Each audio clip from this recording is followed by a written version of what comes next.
L'amour. Hello, I am Nika Harper here on behalf of National Novel Writing Month to talk to you about love. In terms of writing a story, or with the stories that we all know, is there any theme more ubiquitous than love? In this case, we're considering love and romance to be separate. Romance is a narrative concept in itself and speaks more about the genre than it does about the actual act of emotional and passionate love. In this case, we're talking about flowers and chocolates and standing outside someone's window, blasting that one song. What was it? It was a Peter Gabriel song, In Your Eyes, that kind of thing. Note cards that say you're perfect or whatever.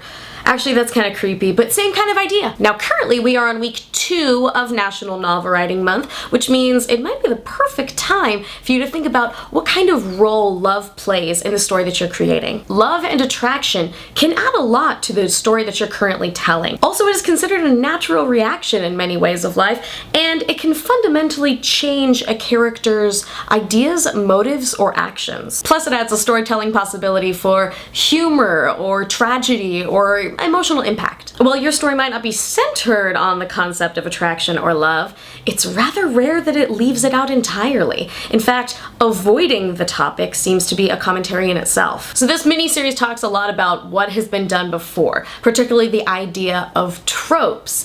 And if you're currently wondering, I want to make that perfect moment in my story and I don't know exactly how, Tropes to the rescue. The fact is, you can use one of these time-honored traditions of storytelling as a foundation to find your own story within it. For instance, what about that moment of the accidental handhold? Or your characters get caught in a sudden downpour, and the next thing you know, they're cuddled under the umbrella together. And do we even have to mention the fated now or never kiss? So yeah, that's like the tacky rom-com kind of stuff, but it works, and that's why it's used so often.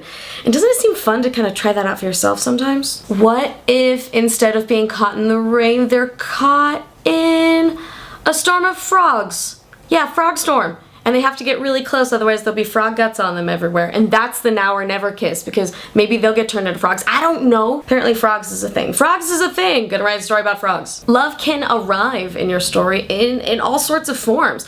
It can start off as being obvious to everybody but the narrator. There can be that moment of love at first sight, or even as a surprise from the past. I'm a big fan of the fatal attraction that complicates the plot entirely, but then there's the one that got away, that doesn't actually influence the plot directly. Love has so many ways to impact a story. It can augment a character's past or future actions. It gives them motive to do some of the things that they're doing. It makes them feel personal and familiar to us as humans. Whether you're utilizing the concept of love or its absence, attraction is a well-used but also highly effective ingredient in your story. And plus, I don't know, it's kind of fun. Hopefully this helps get those words to the tips of your fingers, and remember to write on.